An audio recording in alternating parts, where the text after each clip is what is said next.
Today is day 1 for the Come Follow Me study for this week, August 3rd through the 9th. Thou art come for such a time as this. Esther. Monday, August 3rd, 2026, Esther 1 through 2. We learn more by doing than by listening. Elder David A. Bednar counseled teachers, our intent ought not to be, what do I tell them? Instead, the questions to ask ourselves are, what can I invite them to do?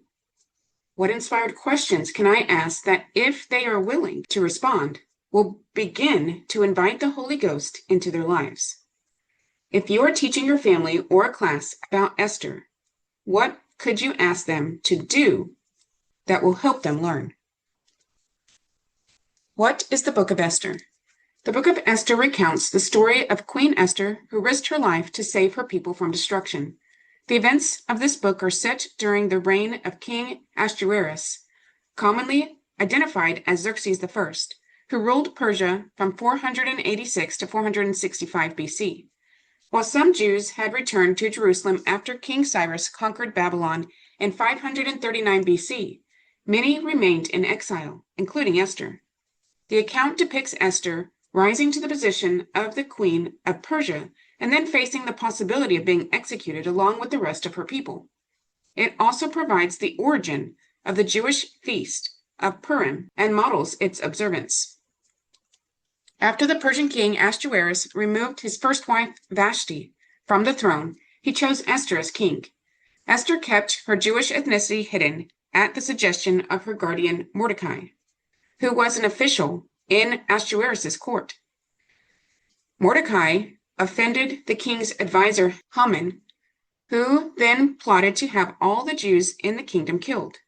Esther risked her life to go before the king unsummoned and exposed Haman's plot. Esther's intervention saved her people. In a reversal of fortunes, Haman was executed and Mordecai was honored. Though the book of Esther contains no direct reference to God, he is everywhere taken for granted, as the book infers a providential destiny and speaks of fasting for deliverance. The book of Esther can be outlined as follows. Esther 1 through 2. King Ahasuerus is displeased by the conduct of Queen Vashti and removes her from the throne. Ahasuerus selects Esther as the new queen. Esther 3 through 5. Haman crafts a plan to destroy all the Jews in the kingdom after Mordecai refuses to bow down to him. Esther risks her life by going to see the king uninvited. The king receives her kindly and agrees to join Esther for a banquet along with Haman. Esther 6 through 8. Esther tells the king about Haman's plot to kill the Jews. The king has Haman hanged, honors Mordecai, and allows Mordecai and Esther to reverse the edict to kill the Jews. Esther 9 through 10. The Jews receive authority from the king to kill their enemies in the kingdom. They institute the feast of Purim to commemorate their miraculous deliverance from Haman's plan. Esther, queen of Persia and advocate for her people. Esther's beauty was such that it could catch and hold the eye of an oriental emperor accustomed to being surrounded by loveliness. Combined with physical charms were qualities of spirit that revealed that she had inward beauty as well. The qualities were loyalty, love, and dedication, submissive yet courageous, yielding yet faithful. She was able to avert the intent of evil individuals determined to destroy her people. Indeed, she saved God's covenant people from an intended extinction. The story of Esther is sacred to the Jews and compelling to all because of her dauntless defense of her convictions and her people.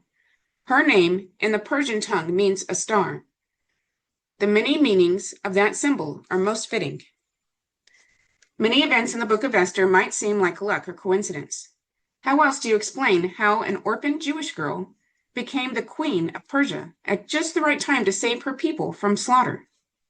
What are the chances that Esther's cousin Mordecai would happen to overhear a plot to assassinate the king? Were these coincidences, or were they part of a divine plan? Elder Ronald A. Rasband noted, what may appear to be a random chance is, in fact, overseen by a loving Father in heaven. The Lord is in the small details of our lives. We might not always recognize the Lord's influence in these small details, but we learn from Esther's experience that he can guide our path and prepare us for such a time when we can be instruments in his hands to fulfill his purposes. President Dieter F. Uchtdorf taught that each of us stands at a unique place and has an important task that only we can perform. The Lord gave you your responsibilities for a reason. There may be people and hearts only you can reach and touch. Perhaps no one else could do it in quite the same way. As you read the story of Esther, ponder how the statement applies to her. Look for ways the Lord made it possible for her to save the Jews. Then ponder how he has given you opportunities to bless others. What are some circumstances or relationships that he has guided you to for such a time as this? If you have a patriarchal blessing, consider reading it to learn more about the work the Lord has for you to do. What can you do to accomplish this work? The Book of Esther. Esther 1. Ahasuerus of Persia and Media makes royal feasts. Esther 1, 1-2. Now it came to pass in the days of Ahasuerus, this is Ahasuerus which reigned from India even unto Ethiopia, over 127 provinces. That in those days, when the king Ahasuerus sat on the throne of his kingdom, which was in Shushan, the palace, or Susa, i.e. the capital of Persia, Esther lived in Shushan, also called Susa, which was one of the capitals of the Persian Empire. It was located in what is now western Iran, about 200 miles east of ancient Babylon. Shushan was also where Nehemiah served as the cupbearer to King Artaxerxes, and where Daniel saw a vision. Esther 1, 3-5. In the 3rd year of his reign, he made a feast unto all his princes and his servants, the power of Persia and Media, the nobles and princes of the provinces, being before him. When he showed the riches of his glorious kingdom and the honor of his excellent majesty many days, even 180 days. And when these days were expired, the king made a feast unto all the people that were present in Shushan the palace, both unto great and small, 7 days, in the court of the garden of the king's palace. The book of Esther opens with a description of a grand banquet in the opulent courts of Susa, palace of the great Persian Empire Ahasuerus. This name is a Hebrew transliteration of the Persian Sayayarsha, better known in history as Xerxes, the Greek form of the name. Most scholars place the events recorded in the book of Esther between about 482 BC and 478 BC. Esther 1, 6-9. Where were white, green, and blue hangings fastened with cords of fine linen and purple to silver rings and pillars of marble. The beds were of gold and silver, upon a pavement of red and blue and white and black marble. And they gave them drink in vessels of gold, the vessels being diverse one from another, and royal wine in abundance, according to the state of the king. And the drinking was according to the law. None did compel. For so the king had appointed to all the officers in his house that they should do according to every man's pleasure. Also Vashti, the queen, made a feast for the women in the royal house which belonged to King Ahasuerus. Vashti disobeys the king and is disposed as queen. Esther 1, 10-12. On the 7th day, when the heart of the king was merry with wine, he commanded Mehuman, Biztha, Harbona, Bigtha, and Abigatha, Zethar, and Carcas, the 7 chamberlains that served in the presence of Ahasuerus the king, to bring Vashti, the queen, before the king with the crown royal, to show the people and the princes her beauty, for she was fair to look on. But the queen Vashti refused to come at the king's commandment by his chamberlains. Therefore was the king very wroth, and his anger burned in him. One feature of the banquet was a large amount of wine, which, according to one translation of verse 8, was to be given to the guest in any quantity they desired. That was probably the reason for Queen Vashti's refusal to appear. After 7 days of heavy drinking, the guests were probably quite inebriated, and she may have considered it beneath the dignity of the queen to parade before such a lot simply to display her beauty. Esther 1, 13-22. Then the king said to the wise men, which knew the times, for so was the king's manner toward all that knew law and judgment, And the next unto him was Charshena, Shethar, Admatha, Tarshish, Meres, Marsena, and Memucan, the 7 princes of Persia and Media, which saw the king's face, and which sat the first in the kingdom. What shall we do unto the queen Vashti according to law, because she hath not performed the commandment of the king Ahasuerus by the chamberlains? And Memucan answered before the king and the princes, Vashti the queen hath not done wrong to the king only, but also to all the princes, and to all the people that are in all the provinces of the king Ahasuerus. For this deed of the queen shall come abroad unto all women, so that they shall despise their husbands in their eyes, when it shall be reported. The king Ahasuerus commanded Vashti the queen to be brought in before him, but she came not. Likewise shall the ladies of Persia and Media say this day unto all the king's princes, which have heard of the deed of the queen, thus shall there arise too much contempt and wrath. If it please the king, let there go a royal commandment before him, and let it be written among the laws of the Persians and the Medes, that it be not altered, that Vashti come no more before King Ahasuerus, and let the king give her royal estate unto another that is better than she. And when the king's decree, which he shall make, shall be published throughout all his empire, for it is great, all the wives shall give to their husbands honor, both to great and small. And the saying pleased the king and the princes. And the king did according to the word of Memucan. For he sent letters into all the king's provinces, into every province according to the writing thereof, and to every people after their language, that every man should bear rule in his own house, and that it should be published according to the language of every people. Queen Vashti's refusal to obey a direct summons of the king may engender the sympathy of modern readers, but in an age when women were expected to be subservient, and when an emperor had absolute power over life and death, her stubbornness is surprising. But the reaction of the assembly is not too surprising. The men present at the banquet immediately sensed that such independence of spirit in Vashti, who was unquestionably envied by the other women of the empire, would inspire a similar independence of spirit in their wives. If Vashti's rebelliousness, as viewed by these men, were to go unpunished, they knew it would inspire similar responses in their wives. Therefore, they pushed Ahasuerus for action, and particularly asked for a decree that could not be altered. C. F. Kyle and F. Delitzsch explained why that edict was important. An edict issued by the king, entered among the laws of the Persians and Medes, and sealed with the royal signet, does not pass away, or in other words, remains in force or is irrevocable. The counselors pressed for the issue of such an edict, for the purpose of making it impossible to the king to take Vashti again into favor, lest they should experience her vengeance on the restoration of her influence. The king agreed, the decree was made, and Vashti lost her place as queen, setting up the opportunity for Esther to be selected as one of the king's wives and eventually to save her people. Esther 2. Ahasuerus seeks a new queen. Esther 2, 1-4. After these things, when the wrath of King Ahasuerus was appeased, he remembered Vashti, and what she had done, and what was decreed against her.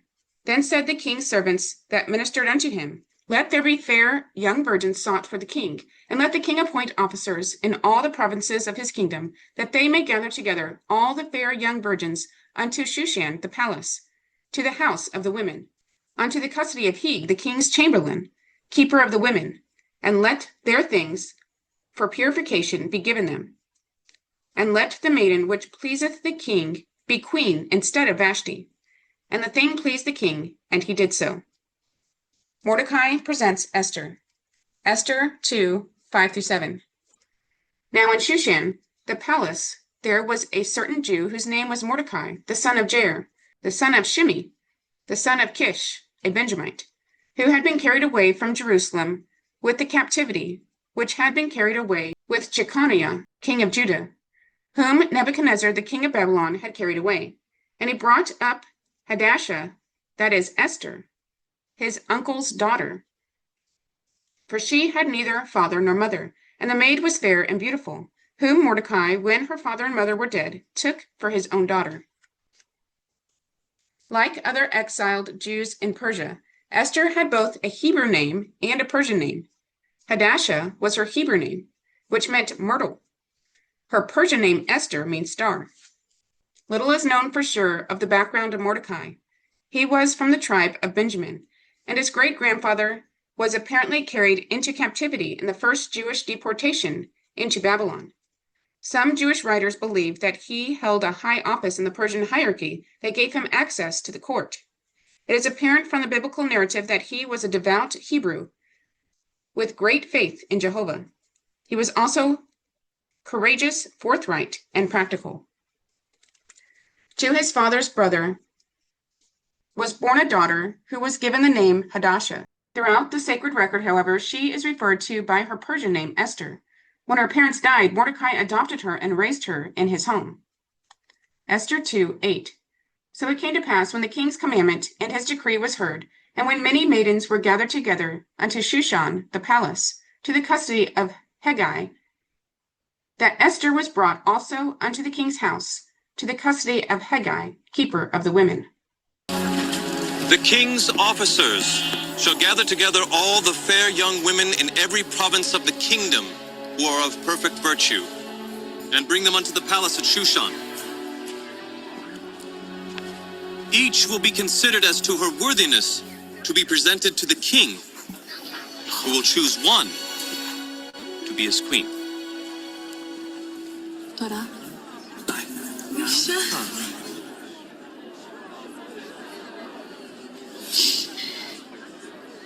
Esther, time comes too quickly. I love you, Mordecai.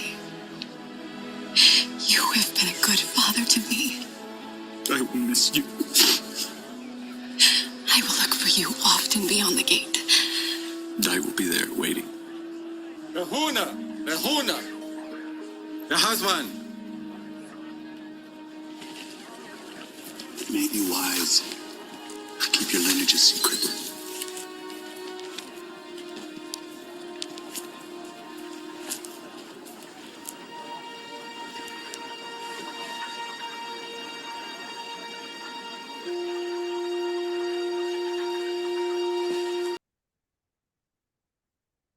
Esther pleases the king and is chosen as queen. Esther 2:9-10. And the maiden pleased him, and she obtained kindness of him, and he speedily gave her things for purification, which such things as belonged to her, and 7 maidens, which were meet to be given her out of the king's house, and he preferred her and her maids unto the best place of the house of the women. Esther had not showed her people nor her kindred, for Mordecai had charged her that she should not show it. Esther was shown respect and deference because, in obedience to Mordecai's charge to her, she had not admitted her Jewish lineage.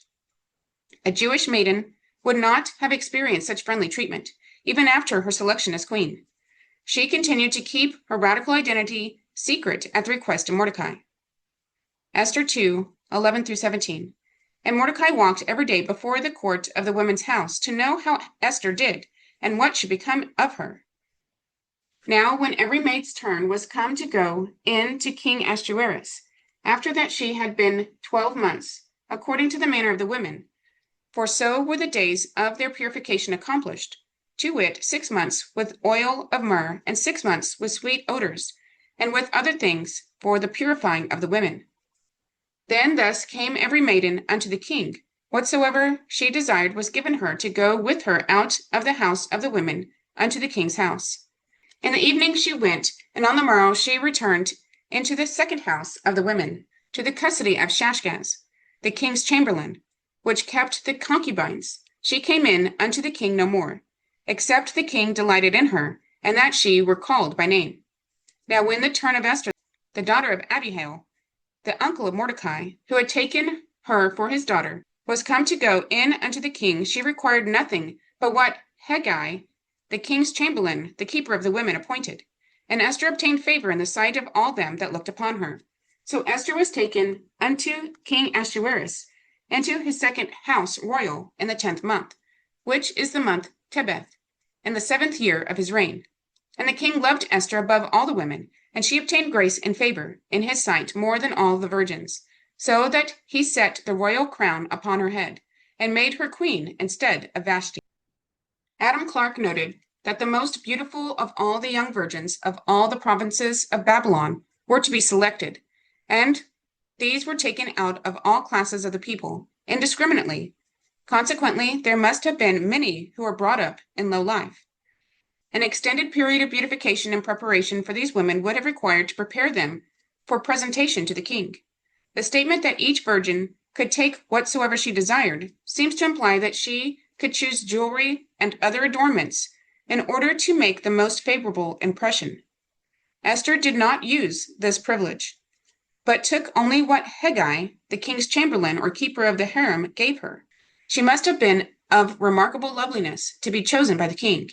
It is also likely that the days of purification were used in training and education in the ways of the king's court as well as in just physical purification. Esther 2:18. When the king made a great feast unto all his princes and his servants, even Esther's feast, and he made a release to the provinces, and gave gifts according to the state of the king. Mordecai exposes a plot against the king.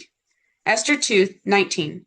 And when the virgins were gathered together the second time, then Mordecai sat in the king's gate. The king's gate was a gathering place at the entrance of the royal compound. Sitting at the king's gate meant that one held an official position to protect the king.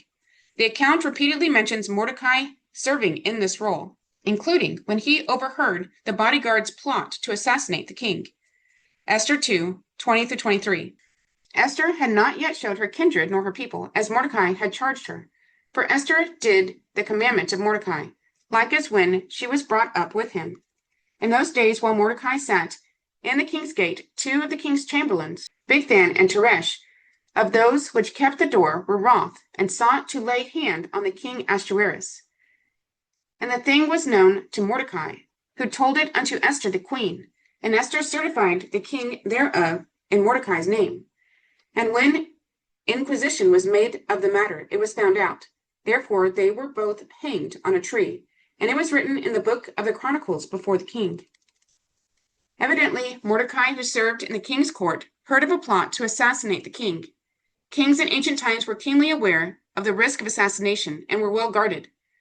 But Bigthan and Teresh kept the door, or in other words, were part of the king's personal bodyguard and watched over his personal quarters.